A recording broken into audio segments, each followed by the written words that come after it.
Hi viewers, welcome to our channel. ప్రస్తుతం మనతో పాటు సీనియర్ జర్నలిస్ట్ దాము భారత్ సార్ వారితో మాట్లాడారు. నమస్కారం సార్. యా సార్, మాల్దీవులు అధ్యక్షులు మొయిజ్జు ఆయన పదవి పోయే అవకాశం ఉంది అన్న వార్తలు వినిపిస్తున్నాయి సార్. సో కొన్ని రోజుల కిందట మాల్దీవులు మన ఇండియా వీటి మధ్య కొద్దిగా మాటల యుద్ధం అయితే నడిచింది. దీనివల్లే ఆయన పదవి పోయే అవకాశం ఉంది అని అంటున్నారు. మరి దీంట్లో వాస్తవం ఎంత ఉంది సార్? వాస్తవం ఉన్నట్టే కనబడుతుంది. ఎందుకంటే మొన్ననే మాల్దీవ్స్ పార్లమెంట్లో దాన్ని మజ్లిస్ అంటారు, ఆ పార్లమెంట్ పేరు. సో ఆ పార్లమెంట్లో ఎంపీలు ముష్టిఘాతాలు కొట్టుకున్నారు, కింద పడిపోయారు. స్పీకర్ దగ్గరికి వెళ్ళి బోరులో ఆయన చెవుల్లో పెట్టి ఊదారు. ఇవన్నీ డ్రామా సీన్లు వీడియోలో బయటకు వచ్చాయి. అవును. అంటే ఇదేంటంటే మాల్దీవ్స్లో పరిస్థితి ఏంటంటే, మాల్దీవ్స్లో గత ప్రభుత్వం దాన్ని ఎండిపి అంటారు, Maldivian democratic party and Democrats, వీళ్ళిద్దరూ కలిసి గతంలో అధికారంలో ఉన్నారు. అధికారంలో ఉన్నప్పుడు వాళ్ళు ఇండియా ఫస్ట్ అనే ఒక పాలసీ పెట్టుకునింది మాల్దీవ్స్. ఇండియా అంటే వాళ్ళ దౌత్య పరమైన అంశాల్లో ఇండియా నెంబర్ 1 అని వాళ్ళకి. అట్లాగే మనకు కూడా నేబర్స్ ఫస్ట్ అనే ఒక పాలసీ ఉంది ఇండియాకు కూడా. ఎందుకంటే మనకి స్ట్రాటజిక్గా శ్రీలంక కానీ, నేపాల్ కానీ, మాల్దీవ్స్ కానీ ఇంపార్టెంట్ ప్లేసెస్ అన్నమాట. సో అందుకని అవి చిన్న దేశాలు అయినప్పటికీ కూడా ఆ దేశాలకి చాలా ఇంపార్టెన్స్ ఇచ్చి ఇండియా డిప్లొమాటిక్ దీంట్లో జియో పాలిటిక్స్లో చాలా ఇంపార్టెన్స్ ఇస్తూ ఉంది. అలాగా మాల్దీవ్స్ కూడా ఇండియా ఫస్ట్ అనే పాలసీని మొన్నటి వరకు పెట్టుకొని ఉంది.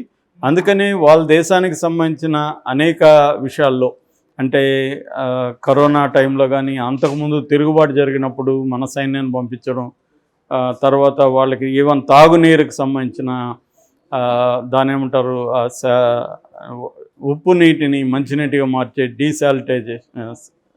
శాలినేషన్ ప్రాజెక్ట్ అంటారు, దాన్ని కూడా డబ్బులు మనోళ్ళే ఇచ్చారు. అట్లాగే అక్కడ హెలికాప్టర్ ఉంది, దాదాపు 88 మంది అక్కడ మన సైన్యం ఉన్నారు, రాడార్ వ్యవస్థ ఉంది. చివరికి వాళ్ళు ఎయిర్పోర్ట్ వేయడానికి అన్నిటికి కూడా మన వాళ్ళు అక్కడ హెల్ప్ చేస్తున్నారు ఇండియా. ఇంకొక అంశం ఏంటంటే, అక్కడ టూరిజం ప్రధానంగా ఇండియన్స్ మీద డిపెండ్ అయింది. ఇండియన్ టూరిస్టులు వాళ్ళ మీద, వాళ్ళ దేశానికి ఎక్కువ వెళ్తున్నారు. మొన్నటి వరకు కూడా టాప్లో ఇండియన్ టూరిస్టులు ఉన్నారు. ఎందుకంటే వాళ్ళ ఎకనామీ ప్రధానంగా టూరిజం మీద డిపెండ్ అయింది. దాదాపు 30కి పైన దీవులు ఉన్నారు. ఆ దీవుల వల్లనే వాళ్ళకి మాల్దీవ్స్ అని పేరు వచ్చింది. అంటే మాలే దీవులు, మాల్దీవ్స్ అనే అనమాట. సో అవన్నీ కూడా ఎక్కువ భాగం మ్యాన్మేడ్ దీవులు. అవి నేచురల్గా ఏర్పడినవి కొన్ని ఉంటే, మ్యాన్మేడ్ దీవులు ఉన్నాయి. వాటిని టూరిజానికి అనుకూలంగా అక్కడ వాళ్ళు చాలా కాలం పాటు శ్రమ కూర్చి చేశారు. సో వాళ్ళ పాపులేషన్ 5.5 లక్షలు అయితే, టూరిస్టులు 17 లక్షల పైన పర్ ఇయర్ అక్కడికి వెళ్తారనమాట. సో అందువల్ల వాళ్ళకి ఫారిన్ కరెన్సీలో నుంచి ఎకనామీ బాగుంది.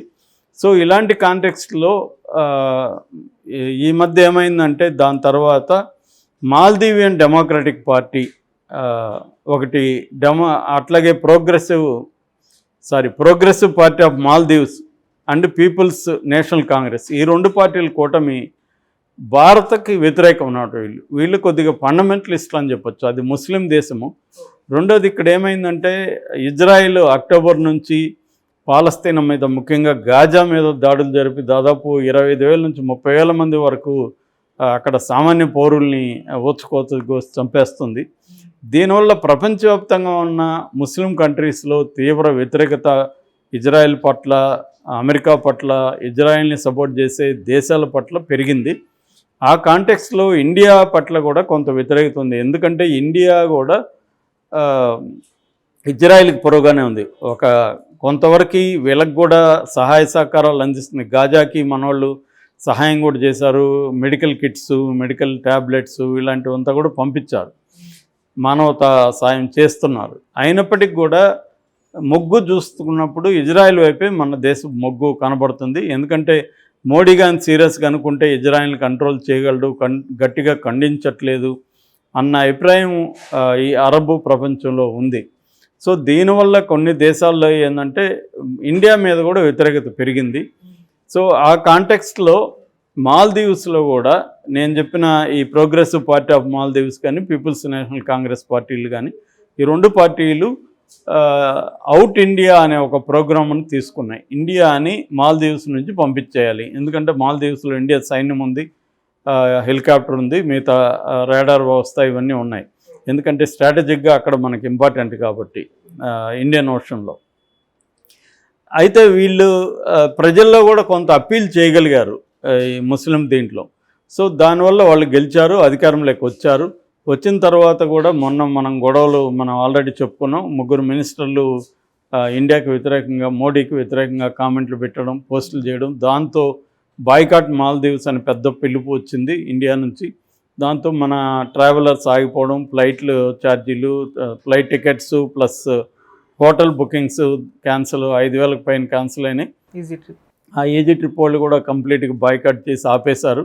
దాంతో వాళ్ళకు ఉన్న ట్రావెల్ దీని పడిపోయింది. ఇండియా 5వ ప్లేస్కి వెళ్ళిపోయింది ఇప్పుడు ట్రావెల్ దీంట్లో కంట్రీస్లో. అంటే దానికంటే కూడా చైనా ఇప్పుడు 3వ ప్లేస్కి వెళ్ళింది. సో యూకే, చైనా, రష్యా ఈ దేశాలు ప్రధానంగా అక్కడికి వెళ్తున్నాయి. సో ఆ మేరకు అక్కడ ఎకనామీ కూడా దెబ్బతినిందని చెప్తున్నారు. సో దానివల్ల ఏమైందంటే పార్లమెంట్లో వీళ్ళకి నెగిటివ్గా ఇదైంది. పార్లమెంట్లో వీళ్ళకి అంత భయంకరమైన బలమేమీ లేదు, ఏదో నామినల్గా గెలిచారు వీళ్ళు. సో ఇప్పుడు మొన్న ముష్టిఘాతాల ఇది కూడా ఏంటంటే 3 కొత్తగా క్యాబినెట్లోకి తీసుకుంటుంటే వాళ్ళని ప్రతిపక్షాలు వ్యతిరేకిస్తున్నాయి. సో ఆ ప్రతిపక్షాలే మొన్న గొడవలకు దిగారు. సో ఇప్పుడు ప్రతిపక్షాలన్నీ కలిపి మహమ్మద్ ముయిజ్జు ప్రెసిడెంట్ మీద ఇంపీచ్మెంట్ మోషన్ అంటారు, అంటే అభిశంసన తీర్మానం. సో ఈ ఇంపీచ్మెంట్ మోషన్ ఏంటంటే ఈయన్ని దించేయాలి పదవి నుంచి అని పెడుతున్నారు. మామూలుగా అక్కడ పార్లమెంట్లో 87 మంది సభ్యులు ఉంటారు, ఇప్పుడు 80 మంది ఉన్నారు. 80లో 54 మంది కానీ పెట్టగలిగితే అది చర్చకు వస్తుంది. ఈ వీళ్ళకి 56 మంది ఉన్నారు ప్రతిపక్షాలకు అని చెప్తున్నారు. ఆ యాంగిల్లో కానీ ఇప్పుడు వాళ్ళు కానీ పెట్టగలిగితే అప్పుడు ఈ తీర్మానం నెగ్గి ఈయన పదవి ఊడే అవకాశం అయితే కనిపిస్తుంది ముయిజ్ది. ఆయన పదవి పోతే ఉప అధ్యక్షుడు అవుతాడనమాట. అంటే వైస్ ప్రెసిడెంట్ అవుతాడు. ఈయన దిగిపోవాల్సి వస్తుంది. అంటే ఓవరాల్గా ఈ మోడీ ఎఫెక్ట్ అనే చెప్పుకోవాలి. మోడీ ఎఫెక్ట్ చివరికి అతని పదవికే ఎసురు పెట్టిందని చెప్పుకోవచ్చు ముయిజ్ది. అంటే ఒక పెద్ద దేశంతో పెట్టుకుంటే ఎలా ఉంటుంది అనేది వాళ్ళకి ఇప్పుడు తెలిసి వచ్చింది. అంటే ఆర్థిక వ్యవస్థ అవన్నీ కూడా చైనా ఎంతో కొంత సపోర్ట్ చేస్తుంది. ట్రావెలర్స్ కూడా చైనాలో గతంలో 30,000 అలాగ వస్తే ఈ ఇయర్ 50,000 వచ్చారని చెప్తున్నారు. కొంత ఎంకరేజ్ చేస్తుంది. మొన్న ఎయిర్పోర్ట్ కట్టడానికి, రోడ్లు వేయడానికి కూడా చైనా డబ్బులు ఇచ్చింది. అట్లాగే చైనా షిప్పు ఒకటి అక్కడ వెళ్ళి టెస్ట్ వేసింది, అది కూడా గూఢాచార నౌక అని చెప్తున్నారు. అంటే దాంట్లో నుంచి కొన్ని 100 కిలోమీటర్ల దూరంలో ఏం జరుగుతుందో పసిగట్టగలిగిన రాడార్ వ్యవస్థ ఉందని చెప్తున్నారు. ఆ రకంగా ఇండియాకి అది ఇబ్బందే. ఏదేమైనా ఈ ప్రెసిడెంట్ దిగిపోతే కొంత మళ్ళీ ఇండియాకి కొంత అక్కడ అనుకూలమైన వర్గం అధికారంలోకి వచ్చే అవకాశం ఉంది అనేది చెప్తున్నారు. ఏం జరుగుతుందని చూడాలి. ఏదేమైనా మోడీ మొత్తంగా కూడా మోడీకి ఉన్న క్రెడిట్స్లో ఒకటి ఏంటంటే విదేశీ వ్యవహారాల్లో మోడీ ప్రభుత్వం చాలా బాగా వ్యవహరిస్తుంది అనేది చెప్తున్నారు. ఈ విషయంలో కూడా ఎక్కడ కూడా మోడీ ప్రభుత్వం వాళ్ళ మీద నెగిటివ్గా కానీ ఎక్కడ కామెంట్ చేయలేదు.